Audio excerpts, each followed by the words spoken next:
Bonjour à toutes et à tous, c'est VinceFF. Aujourd'hui on se retrouve pour une nouvelle vidéo et ensemble on va faire le premier contact avec OpenSUSE Leap 15.3. Donc je vous fais une vidéo aujourd'hui avec OpenSUSE Leap 15.3 parce que j'ai réussi à résoudre le problème de mes pilotes Nvidia avec le pilote 460.80. Donc voilà, donc en fait c'est une résolution de problème entre guillemets parce qu'en fait c'est juste le DisplayPort de la carte graphique qui ne fonctionne plus avec les nouveaux pilotes, là où il fonctionne très bien avec Windows par exemple, ou avec les anciens pilotes. Mais du coup je suis passé en HDMI et aucun problème, tout fonctionne, sur toutes les distributions possibles. Donc bref, on va rester en HDMI, ça fonctionne très bien, et feu à volonté pour ce test d'OpenSUSE Leap. Donc si vous connaissez un peu OpenSUSE, vous savez qu'il y a deux distributions OpenSUSE qui sont différentes. Donc on a la version Tumbleweed, qui est une version rolling release, donc considérée comme rapide, intégrée, stabilisée, testée. Donc moi je l'ai testé au mois de février, c'est une très bonne distribution, mais j'avais des bugs. Donc je vais être très clair, pour moi OpenSUSE Tumbleweed, non seulement j'avais un tas de mises à jour affreux, donc vous êtes enseveli sous le nombre de mises à jour, donc ça c'est très bien hein, pour ceux qui aiment avoir des paquets récents, c'est le top du top. Par contre, beaucoup de mises à jour, quelques bugs, donc par exemple sur XFCE, c'est pour ça que sur cet OpenSUSE Leap, je suis passé en XFCE pour voir si les bugs que j'ai vécu sous Tumbleweed au mois de février sont encore là, ou non. Voilà. Donc beaucoup de mises à jour, mais par contre, le GNOME, parce que du coup j'avais essayé KDE, GNOME et XFCE, et pour moi c'était GNOME, le meilleur DE sur OpenSUSE Tumbleweed. À voir si c'est toujours le cas parce qu'ils sont passés sur GNOME 40, mais ça n'empêche que ça fonctionne plutôt bien. Donc j'ai joué avec OpenSUSE sans problème. Mais là aujourd'hui on va parler d'OpenSUSE Leap. Donc Leap, donc c'est une distribution qui sort une version tous les 9 mois grosso modo. Donc là on est à la version 15.3. Donc là comme je l'ai dit, donc c'est une test avec XFCE 4.16. A noter que je teste aussi la version de la petite sœur, donc Gecko Linux, dans sa version KDE, depuis 6 mois, sur le laptop, et sincèrement ça marche plutôt bien. La stabilité du système me rend dingue, j'adore ça. C'est vrai qu'OpenSUSE Leap, donc pas Tumbleweed, Leap, est vraiment stabilisé à mort, et c'est génial quoi, c'est un système vraiment très fiable. Niveau communauté francophone, donc vous retrouvez le site d'alionet.org, donc qui est vraiment le site dédié à OpenSUSE en France. Donc c'est un forum qui est relativement vivant, en tout cas il y a du monde qui traîne. J'y ai participé dernièrement pour remonter un petit problème que je vais vous expliquer après, qui n'est pas très gênant mais qui peut être risqué. Sincèrement, ils ont été réactifs. Ils ont été chaleureux aussi hein, pour l'accueil. Donc sincèrement, moi je vous conseille, si vous êtes intéressé par OpenSUSE, d'aller faire un tour sur le forum, car non seulement l'accueil est chaleureux, mais en plus ils sont de bons conseils. Donc voilà, maintenant que ça c'est dit, donc là on se retrouve sur une installation d'OpenSUSE XFCE qui vient d'être fait, donc là j'ai installé quelques logiciels pour voir comment ça tournait. Donc on se retrouve avec un XFCE qui est assez classique, donc on n'a pas le dock en bas, que je n'aime pas trop sincèrement. Donc là on est plutôt sur la mode Xubuntu ou Windows-esque, si on peut l'appeler comme ça, donc c'est-à-dire qu'on a un menu Whisker en bas, donc avec nos applications. On a du coup un raccourci vers le desktop, on a nos apps, on a les notifications ici, et là on a deux bureaux virtuels. Donc c'est vraiment du très classique, du très sobre, mais par contre ça fait le taf. Hein. C'est ultra rapide et c'est vachement agréable à utiliser. Moi j'adore ça, XFCE là-dessus, j'adore pour cette rapidité, et c'est vrai que OpenSUSE ne déroge pas à la règle, malgré que je sois en BTRFS, donc j'ai trouvé que sur Fedora et Garuda, le système était lent, donc à cause du BTRFS. Là où sur cet OpenSUSE Leap en version XFCE, je ne ressens aucune lenteur, ça marche vraiment très très bien. Du coup, si on part directement dans les spécificités un peu d'OpenSUSE, c'est un peu dur à dire, spécificité, eh bien, vous retrouvez Yast. Donc Yast, c'est un logiciel qui ressemble à peu de choses près au CCM que vous retrouvez sous Mageia, donc le centre de commande de Mageia. Donc Yast, c'est un peu la même chose pour OpenSUSE, sauf que celui-ci est de manière peut-être tourné beaucoup plus vers le pro et le monde de l'entreprise, donc l'administration d'un système.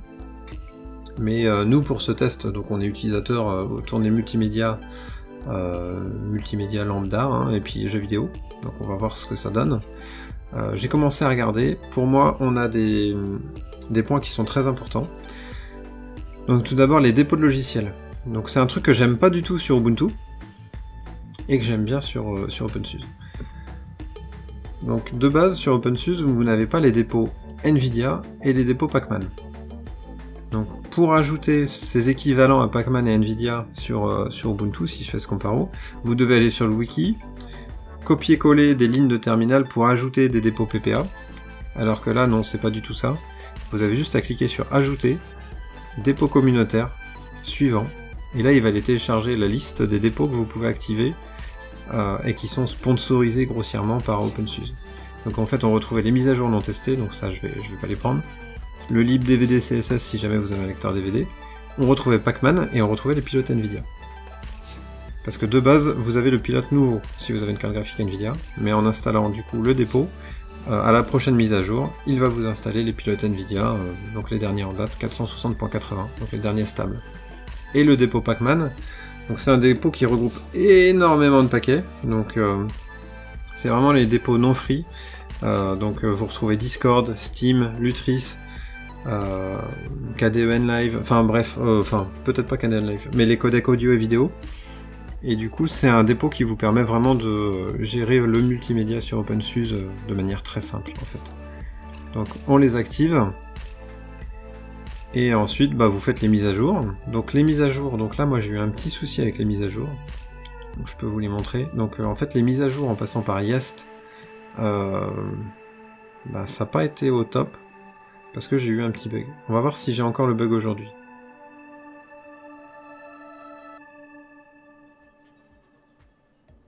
Oui, je l'ai toujours.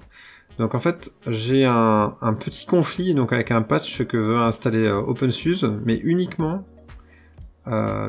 uniquement sur Yast. Donc si j'utilise Zypper, donc qui est l'outil en ligne de commande d'OpenSUSE, celui-ci ne plante pas et ne me demande rien. Donc c'est assez important hein, comme bug si vous l'installez très prochainement. Clac dans l'image. Donc les premières fois, il voulait vraiment me supprimer jusqu'à 1176 paquets, donc Yast. Vous imaginez la tronche de la distribution si on enlève 1176 paquets, en sachant qu'on en a des bien costauds, hein, des paquets, hein, donc ils feront tourner la distrib. Donc surtout, n'y allez pas, ne faites pas oui, désinstalle-moi toutes ces apps, c'est pas grave. Du coup, ce qu'a conseillé le site d'Alionet, c'est de passer par Zypper. Donc pour mettre à jour votre système en passant par Zypper, c'est assez simple. Vous vous connectez en route, et là vous faites Zypper, hop. Et directement, il va aller checker s'il y a des mises à jour à faire. Et s'il y a des mises à jour à faire, il vous demandera si vous voulez les faire. Vous cliquez vous appuyez sur un O pour dire oui, et hop, les mises à jour se lancent. Et là, il me dit qu'il n'y a rien à faire, contrairement à Yast. Donc c'est un bug qui est connu, qui est lié à la sortie de OpenSUSE Lib 15.3. Le site d'Alionet m'indique qu'il devrait être corrigé d'ici fin juin. Donc si vous faites une installation dans les 3 semaines qui viennent, faites attention à ce problème, parce que vous pouvez vous retrouver avec une distribution qui ne boot plus, carrément. Donc c'est un gros bug, mais si vous passez par Zypper, il n'y a pas de risque. Donc voilà, j'étais encore sur Yast. Donc voilà, les dépôts de logiciels, mise à jour installés, ça c'est très important, donc attention aux mises à jour en ce moment. Sinon l'outil fonctionne très bien. Là c'est dommage que pour le test je l'ai vu, mais sur ma lib 15.2 je l'avais jamais vu ce problème. Je passe toujours par Yast et j'ai aucun souci. Côté matériel, donc vous pourrez gérer votre imprimante, le scanner, le son. Bon, rien de spécifique, hein. C'est très rare de l'utiliser. Le chargeur d'amorçage, si jamais vous voulez diminuer le temps de boot du Grub. Donc là, il est configuré sur 7 secondes. Si vous voulez le configurer à 1 seconde, c'est possible. Donc pour booter directement sur OpenSUSE. Donc moi je l'ai mis à 4 secondes, ça me laisse le temps de passer en recovery mode si je le souhaite. Mais bon, c'est pas le genre de truc que j'utilise beaucoup. Par contre, il y a des trucs que j'aime bien, c'est afficher les journaux du système. Donc là, comme son nom l'indique, vous avez un journal du système avec potentiellement les bugs qui sont remontés, les mises à jour Snapper. Bref, c'est vraiment les journaux du système, hein, comme son nom l'indique. Donc si vous rencontrez des bugs, ils seront remontés dedans. Donc ça peut être très intéressant de l'utiliser. En tout cas de savoir que ça existe. Et le dernier truc que j'aime bien, c'est les clichés de système. Donc OpenSUSE utilise Snapper, donc qui est une sorte de timeshift version OpenSUSE.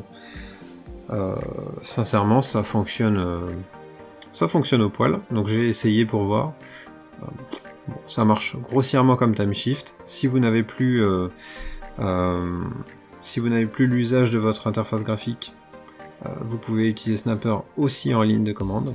Donc le wiki d'OpenSUSE est plutôt bien fait, mais je pense qu'avec OpenSUSE Leap, vous ne risquez pas trop d'avoir le besoin. Enfin, sauf si vous faites la suppression des 1176 paquets, et là, utiliser Snapper, c'est plus que conseillé. Donc voilà, donc je vous ai parlé du coup d'OpenSUSE, de grosso modo sa philosophie. Maintenant, est-ce que j'ai réussi à installer mes logiciels que j'utilise le plus souvent? Donc très clairement, une fois que Pacman est installé, donc j'ai installé OBS Studio, donc aucun problème. OBS Studio, attention de bien d'avoir installé les paquets Pacman. Sinon, si vous installez pas le dépôt Pacman, OBS Studio n'a pas les codecs en fait MP4, MKV, donc c'est un peu tristoun.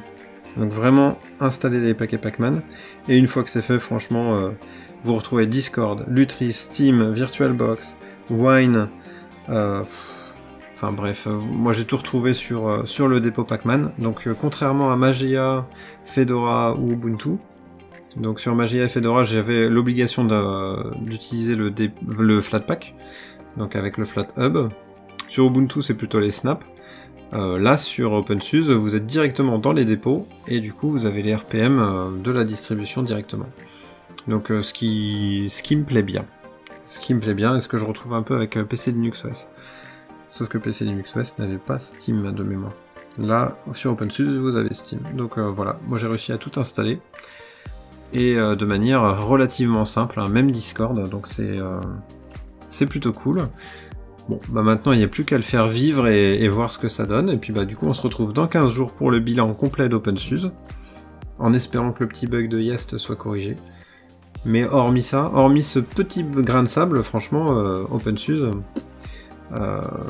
c'est vraiment le top pour un premier contact. Je suis agréablement surpris, même sur mon desktop, ça marche très très bien. Bon, sur ce, je vous dis tchuss, j'espère que vous avez aimé la vidéo. N'hésitez pas à laisser un petit commentaire si vous avez des questions ou un commentaire à poser sur cette vidéo. Et sur ce, ciao!